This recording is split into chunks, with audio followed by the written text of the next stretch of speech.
हरे कृष्णा, राधे राधे।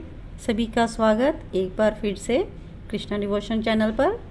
हम सभी वैशाख मास की कथा श्रवण कर रहे हैं। पिछले एपिसोड में हमने श्रवण की राजा कीर्तिमान की कथा और यमराज जी का ब्रह्मा जी के पास जाकर शिकायत करना।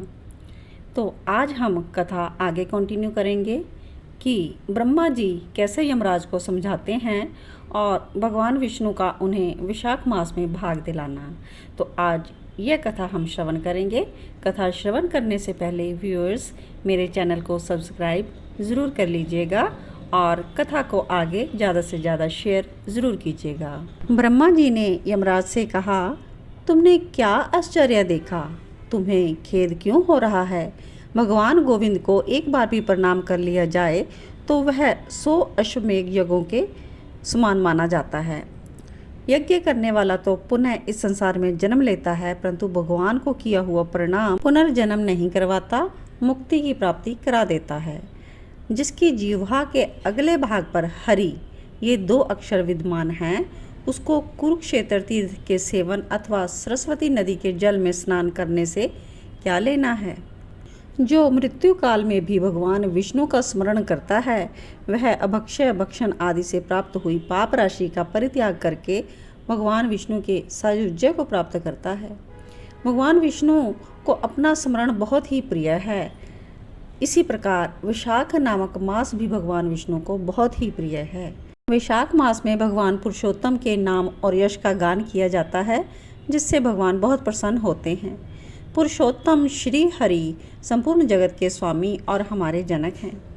राजा कीर्तिमान वैशाख मास में उन्हीं भगवान के प्रिय धर्मों का अनुष्ठान करता है, जिससे प्रसन्नचित होकर भगवान विष्णु सदा उसकी सहायता में लगे रहते हैं। जन्म मृत्यु जरा व्याधि उसको किसी का भी भय नहीं रहता। ब्रह्मा जी के वचनों को सुनकर यमराज दीनवाणी में कहा कि मैंने आपके चरणों की सेवा से सब कुछ पा लिया। तो ब्रह्मा जी ने पुनः उन्हें कहा कि चलो हम लोग भगवान विष्णु के समीप चलें और उन्हें सब बात बताकर हम जगत के कर्ता, धर्म के रक्षक और निशामक हैं। इस प्रकार यमराज को आश्वासन देकर ब्रह्मा जी उनके साथ क्षीर सागर के तट पर गए और वहाँ उन्होंने सच्चिदानंद स्वरूप परमेश्वर विष्णु जी का स्तुति किया। स्तुति से संतुष्ट होकर भगवान विष्णु वहाँ प्रकट हुए।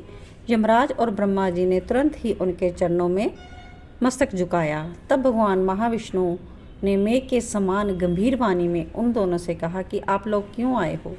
ब्रह्मा जी कहते हैं, प्रभु आपके श्रेष्ठ भक्त राजा कीर्तिमान के शासन काल में सब मनुष्य वैशाख धर्म के पालन में लगे हैं और आपके अविनाशी पद को प्राप्त हो रहे हैं।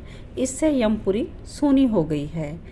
तो ऐसा बात सुनकर भगवान विष्णु ने हंसते हुए कहा कि मैं लक्ष्मी को त्याग दूंगा, अपने प्राण शरीर श्री वत्स कौस्तुभ मणि वैजंती माला श्वेत दीप वैकुंठ धाम धीर सागर शेषनाग और गंगा जी को गरुड़ जी को भी छोड़ दूंगा, परंतु अपने भक्त का त्याग नहीं कर सकूंगा, जिन्होंने मेरे लिए सब भोगों का त्याग करके अपना जीवन तक मुझे सौंप दिया, जो मुझ में मन लगाकर मेरे स्वरूप हो गए हैं। उस महाभाग भक्तों को मैं कैसे त्याग सकता हूँ।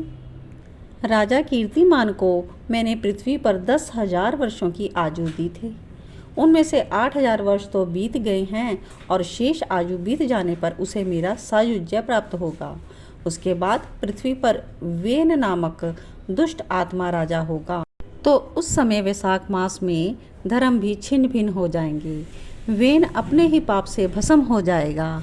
तो उसके पश्चात मैं पृथु होकर पुनः सब धर्मों का प्रचार करूंगा।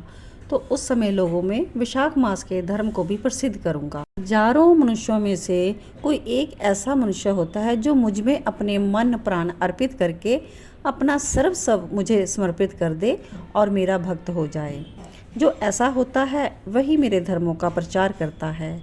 इस वैशाख मास में भी मैं वैशाख धर्म में तत्पर रहने वाले महात्मा पुरुषों तथा राजा के द्वारा समय अनुसार तुम्हारे लिए भाग दिलाऊंगा। लोक में जो भी कोई वैशाख मास का व्रत करेंगे वे तुम्हें भाग देने वाले होंगे। वैशाख मास में बताए हुए महाधर्म के पालन में तुम कभी भी विघ्न उपस्थित ना करना।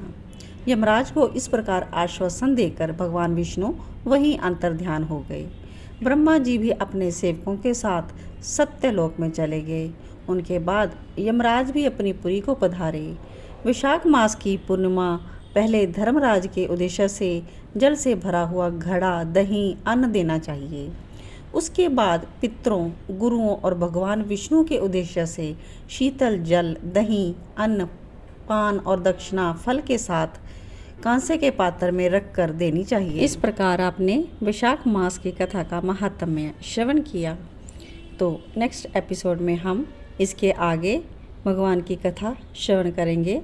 तो तब तक के लिए आप बने रहिए कृष्णा डिवोशन यूट्यूब चैनल पर वैशाख मास की अगली कथा श्रवण करने के लिए। तब तक के लिए जय श्री कृष्णा, जय श्री राधे।